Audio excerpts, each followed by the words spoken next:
This is a revision video for Year 12 students on Especially When the October Wind by Dylan Thomas. So Dylan Thomas was born in Swansea. He was the son of a school teacher. He moved to London in 1934 with the publication of his first book, which was called 18 Poems. Subjective and sensuous, Thomas's first collection announced the arrival of a strikingly individual voice and was praised by a number of established poets. Although sometimes obscure, or very, very obscure, the poems establishes Thomas's main themes of sex, death, religion and childhood innocence. Thomas's poems appealed to the heart rather than to the head, stressed the importance of sound and rhythm, and combined sexual and religious imagery. In London, Thomas became famous for his exuberant lifestyle, his poverty and his thirst. In 1937 he married Caitlin McNamara. Thomas was exempted from military service during World War II, but wrote powerfully about such subjects as the bombing of London.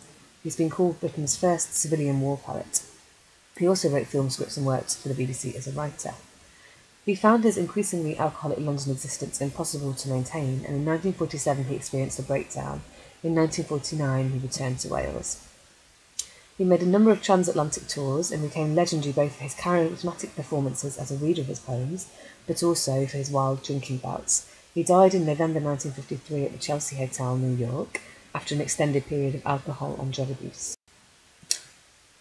So, Especially When the October Wind is one of his 18 poems, and it was written between the ages of 16 and 24. He presents his lover with all the things he sees, so it's almost as if it's a gift in the form of words. It's set in the Welsh countryside and by the sea in autumn, and you should be concerned with how the poem makes you feel, as much of the poem is ambiguous, so it lends itself well, this poem, to AO3 and additional interpretation, because there's so many different things that you could read out of it, but it's more about the overall impression rather than understanding the meaning of each part, and that's why the annotations on this poem are particularly thin. There's 4 stanzas, and it's in octets, and there are about 10 syllables in each line, and there's repeated phrases throughout, like "let me make you," so he's trying to imagine with words the things that he's seeing as a present for his lover. The first, second and third stanza are A, B, C, A, D, E, F, D, if you allow for half rhymes, with the 4th stanza being A, B, B, A, C, D, D, C, again allowing for half rhymes. The first and last stanzas have identical opening lines and both use wind, land and birds at the end of lines, and is apt to represent the cyclical nature of seasons. Especially when the October wind with frosty fingers punishes my hair, caught by the crabbing sun I walk on fire and cast a shadow crab upon the land. By the sea's side, hearing the noise of birds, hearing the raven cough in winter sticks, my busy heart, who shudders as she talks, sheds the syllabic blood and drains her words. So with the October wind, you've got personification, and you've got visual and oral images throughout. There's a real sense of appreciation for the beauty of the landscape. There's references to the health and body, so the cough, the heart, the blood, and the poet's gift is his words, so he's shedding the syllables, and his gift to his lover is going to be the words that he uses in his poem. Shut, too, in a tower of words, I mark on the horizon, walking like the trees, the wordy shapes of women, and the rows of the star-jested children in the park. Some let me make you of the vowelled beeches, some of the open voices, when the roots of many a thorny shire tell you notes, some let me make you of the water's speeches. So you've got language and substance combined in this tower of words, or it could be writer's block.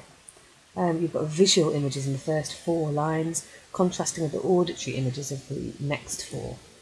There's a semantic field of writing and language from voices and vowelled speeches and notes, wordy shapes. And this replicating nature, his feeling is emphasised over the meaning. Behind a post of ferns, the wagging clock tells me the hour's word. The neural meaning flies on the shafted disc, declaims the morning and tell the windy weather in the cock. Some let me make you of the meadow's signs. The signal glass that tells me all I know breaks with the wormy winter through the eye. Some let me tell you of the raven's sins. So you've got the personification of the passing of time with the wagging clock, and the shafted disc is the reference to sun. Especially when the October wind, some let me make you of autumnal spells, the spider-tongued and the loud hill of Wales, with fists of turnips punishes the land. Some let me make of you the heartless words, the heart is drained, but spelling on the scurry of chemic blood warned of the coming fury, by the sea's side hear the dark vowelled birds. So there's a slightly sinister twist to the end of it, with the dark vows and coming fury, but you still get the sense that he's really tried to make this a gift. Nothing compares to nature his heartless words, or is he heartless and uncaring in his temperament?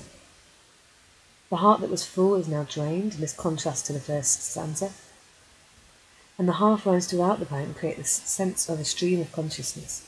The ideas of words as gifts is central to this poem, and it fits with the Welsh bardic tradition, and imagery celebrates the land. The secondary theme is the passing of time.